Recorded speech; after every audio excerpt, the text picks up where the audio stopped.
Well, today we find ourselves on the road to Chickney, and that's from Elsenham to Thaxted Road. And I can't remember what the name is, but I'll put that at the end of the video. It's this absolutely gorgeous little church. It's a gem. It's got lots of Saxon bits and bobs to see. Not a Saxon door, but we have got Saxon windows and a lovely interior. But it's a tricky church to find, so this is actually very important, this little drive, to actually show you where the little turning is. So we've just gone past Pledgeton Hall Farm, and we're coming up to, and here it is. It says 650 yards, a little church there. Let's just, here we are. It's, now down this track, I've got to continue videoing because this is quite tricky. The track actually forks, so when you come down here, take it steady, and you'll just see this coming up. There's a little farm to the left, and then we just come round to the right down here, and you'll just see, I'll show you about that whole plastic bollard thing. It's a complicated video. Now, here we go. There you can just see the church steeple behind those trees. Well, I'd like to start this video before we see the church. There's a substantial house here which is called New Chickney Hall. In 1931, the population of Chickney was 39, and apparently it hasn't really increased much since then. And the size of this house suggests that half the population live here.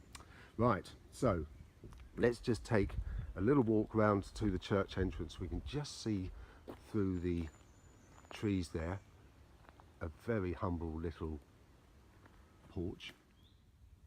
Well, St Mary's Church, Chickney, and it's an absolute delight. It's unkept, which really gives it its charm. We have a graveyard which is circular. It suggests that there was actual pre-Christian settlement here, or a building of some description, obviously long gone. But what we see here is a church with quite a few hundred years of history. We are going to go towards the nave. Now you see the Saxon nave, that's again, that would have been the Saxon chapel, and it would have had a chancel, not necessarily a circular apse, but maybe rectangular, because if you look, it was extended, the chancel was extended in the 14th century, and those two lancet windows were put in. The first lancet window to the left could well have had a Saxon window in there if that was originally part of the chancel. Now let's go up to see. Now this is lovely. This is what we've come to see. The porch is all a bit a bit of a mess really, not too pretty, but it does have mostly 15th century door and timbers inside. But what we want to bring to your attention first of all is this double splayed Saxon window. Look at that. That is original, and those sort of wooden jambs either side apparently could be original. That's absolutely wonderful. We've got some lovely old gravestones here. Now just out the back of the church, it affords the most beautiful views across the Essex countryside, and here, well, unlike the church that we visited yesterday in Reed, we have just normal farmed wheat, and there's not a weed inside, is there? No, it's absolutely perfect.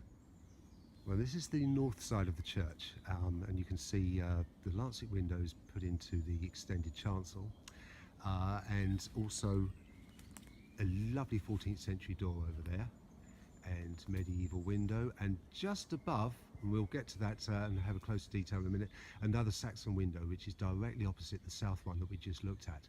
So let's just jump forward a few centuries and talk about the extension to this chancel. And what you can see is a lovely medieval window. Look at that, it's absolutely gorgeous, and it completely mirrors one on the other side of the church when the tower here was built, which was around 1300.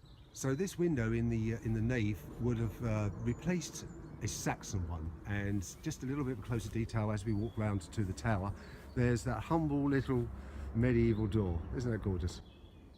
So here on the west tower you can see the 14th century, early 14th century window, most probably started around 1300 as the chancel window was, and then if you look up, we've got slightly later windows which suggest around 1330. So this whole tower took about 3 decades to actually reach the top. Now here's an interesting thing. We're talking coins, or we're not talking coins, because there isn't any here. This is much earlier, and I think, you know, the 850s, 900s is a more accurate date. They've just got some larger stones in the corners there. Yes, it's St Mary. Did I mention that before? They're all called St Mary, nearly. So this porch now, it's had extensive restoration over the years, and oh dear, it's a little bit plain, but it's not bad.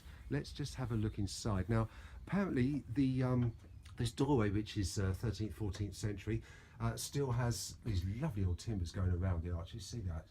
Look at those, it's absolutely gorgeous. And well, let's just hope this one's open. Fingers crossed. No, I'm getting used to this.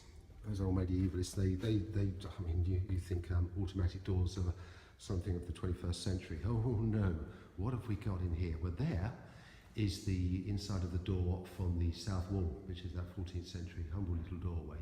And up here we have, you see what I call them double splayed, because they splay outwards as well, that little Saxon window. But look at the light that's emitting through there, it's absolutely wonderful.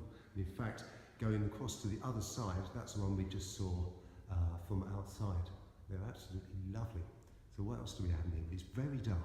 I haven't got any matches with me, so we can't light the candles, and that most wouldn't be too good idea anyway. But we're looking down the nave, and well, the first things we can see is a nice medieval arch. You know, there would have been a Saxon one there originally, and maybe the bottom part has actually got some Saxon origins. We've got 2 squint holes to the left. They're lovely. That's where the priest would have actually, there could have been 2 masses going on here, one in the chancel, one in the nave. So he could sort of synchronise things simultaneously from there, apparently. So we go into the chancel. Now, again, you see these lancet windows from the outside, they're really small. And when you come in, look how wide and splayed they are. And it's a surprising amount of light they let in. I guess before this window was put in, there could have been another lancet, larger one there. We have a glorious ceiling. I'm not sure actually the date of that, but absolutely lovely. And now, the altar slab here. Apparently, it was found, this altar slab was actually found buried in the ground here. And I think it was mostly put under there during the dissolution of the monasteries. Around the 1530s, and it was put back here, I don't know, in the 19th century, and that is an ancient old slab, most probably again, you know, 14th century, which is basically when this church had extensive alterations. But that's such a long time ago. It's absolutely brilliant. Now we've got because of lovely Victorian tile floor. Look at that, it's gorgeous, and they're all intact still. Yeah, beautiful. We have a lovely Victorian Gothic pew. That sits in there looking absolutely, that fits perfectly. I'm not sure about the little coffee table there, but no mind. And now we've got 18th, 19th century pews. We have, there's the 14th century window. What else have we got? Well, actually we have a gem over here. Look at this font. Now that again, 14th century. One of the oldest ones around here apparently. It's octagonal, it has shields, it has faces and scroll work. It's really lovely, and it's capped again with this Victorian top, which again sort of 1850s.